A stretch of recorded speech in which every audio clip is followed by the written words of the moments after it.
happen. You can get the out of my face. I don't give a who you are. In Oklahoma, that is a Cleveland County Sheriff's deputy insulting a local Lexington police officer. Okay? This is my county, Back too. up, back up, man. Back up. No, you don't. He just said, what's going on? This is going to be good. According to the call, You need to stop. Lexington PD was notified. Chill out, back up, everything's going to be okay.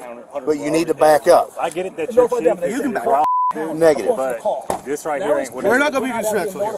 In the white hat, that is the Cleveland County Sheriff. Okay? Sheriff, you need to back up out of my face, sir. You have no authority. You're not going to tell me what to do, mother. You're not going to get in my sheriff's face. Just like you told me. Your hands off me, man. Back up, John. Pull him back. No, he He's just in the came over my sheriff's face and face. said the same. In the black hat is the Lexington police chief. Go to jail. Stop. He's getting ready to go to jail. Stop. Both of you need to back off.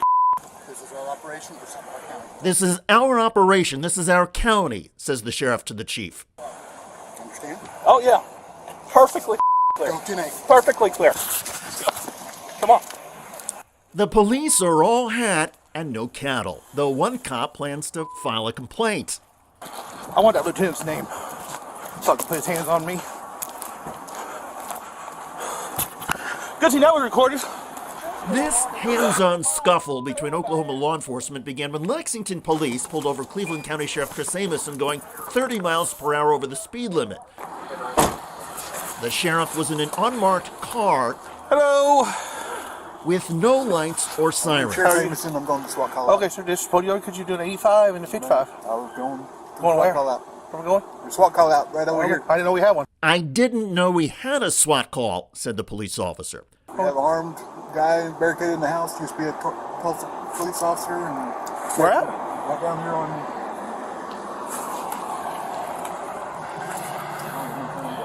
Here in Lexington? Yeah. We have an armed person we don't know about. All right, I'll call our chief and let him know. 301 next. According to the Cleveland County Sheriff, we have a hostage situation at that location.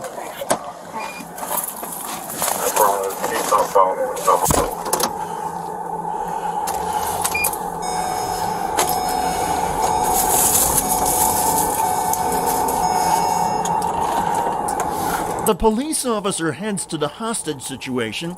4 minutes later, other police have arrived, including Police Chief Ronnie Johnson, just in front of the cop recording this body camera video. The police officers, including Chief Johnson, are bewildered and angry.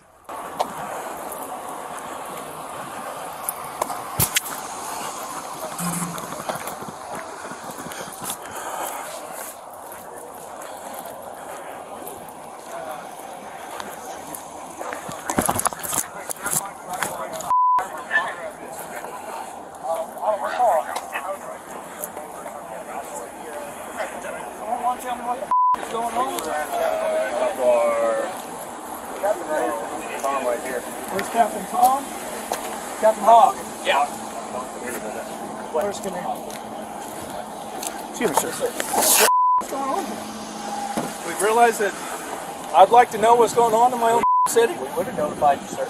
We would have? Yeah. Well, hold on. I've been at the city. I've been down there at the PD all day.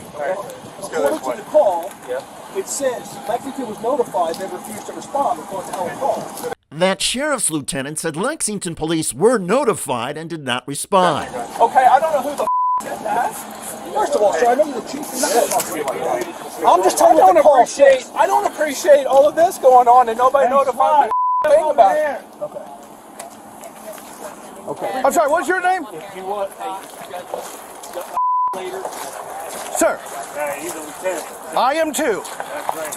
I back up off. You're not going to talk about chief like that, sir. You don't have to talk to my chief that way, sir, said the cop.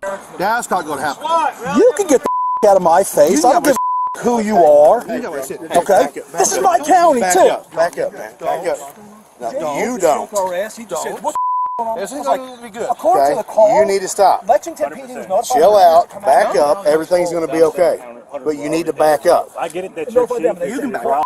Negative. But this right here ain't what We're it not is. going to be disrespectful here. Okay. Sheriff, you need to back up out of my face, sir. You have no authority. You're not going to tell me what to do, mother. You're not going to get in my sheriff's face. you want to do that? Just like you told me. Mother. Your hands off me, man. Back up, John. Pull him back. No, he He's just in the came up to my sheriff's face and said the same. Go to jail. Stop. He's getting ready to go to jail. Stop. Both of you need to back off. This is our operation. We're Supply County. Understand? Oh yeah, perfectly clear. Go 10-8. Perfectly clear. Let's go. Come on. Just to run that way.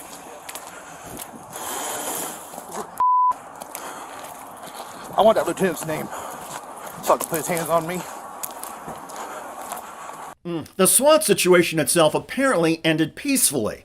The initial call was from a county bondsman who said he repeatedly asked Lexington police for help in arresting a former Tulsa police officer wanted for rape charges. Because the Lexington police allegedly refused to help with the arrest, the bondsman then called the sheriff's department. And since the wanted man had guns, well, the sheriff's department sent the SWAT team. It's unclear if anybody actually called the Lexington police for the SWAT operation itself. Still, none of this looks good for the Lexington police and for the Cleveland County Sheriff's Office. And now, tensions between the local police and sheriff's deputies are, by all accounts, incredibly strained. Both agencies have issued public statements condemning and blaming the other. The sheriff's department says the police lieutenant recording the body camera video behaved erratically when he arrived at the SWAT operation and that he assaulted a sheriff's deputy. However, if putting your hands on somebody without their permission is assault, well, the sheriff's deputy clearly also assaulted the police lieutenant. And by the way, if this had been a civilian going hands-on with law enforcement, I'm fairly certain the civilian would have been handcuffed or worse and arrested. But since it's law enforcement, well, the standard rules and protocols don't apply.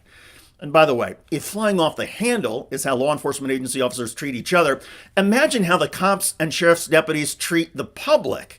And the irony is that telling a police officer or sheriff to go F themselves, well, that is protected speech. So in that sense, all the guys with badges acted appropriately by not arresting one another. Anyway, it would have been nice if the cops assaulting and threatening each other were arrested and issued court dates so they could prove their innocence in front of a court of law, just like the serfs have to do. In any case, it's probably a miracle this standoff between the guys in cowboy hats did not end in a duel or a mass shooting. Then again, maybe everybody knew this was on body camera, so they showed at least a little restraint. That's the power of police body cameras. Pray the cameras are always rolling in Cleveland County, Oklahoma, and in the town of Lexington. Residents there are not being served well by the local sheriff's deputies and by the police. Some of the guys with guns and badges are out of control, and those cops are dangerous, and they are an embarrassment. By the way, staying in Oklahoma, State Trooper Jesse Gregory is lucky to be alive. Trooper Gregory did a barrel roll and got back up on his feet after the car he pulled over was hit by an SUV. Check out that video at the link below. It generated a lot of comments, including from Me Smart Gnome, who wrote, "There's a huge difference between anti-police and anti-bad police. I absolutely appreciate that police have a rough job, but the bad police make it that much harder. I agree, bad cops give all cops a terrible reputation. But it's even worse than reputational stuff because bad cops put innocent people's lives in danger. And that's why rooting out the bad cops is so important." I look forward to seeing your comments about the unhinged cops and sheriff's deputies in Cleveland County, Oklahoma. I'm David Schuster. Thanks for joining us.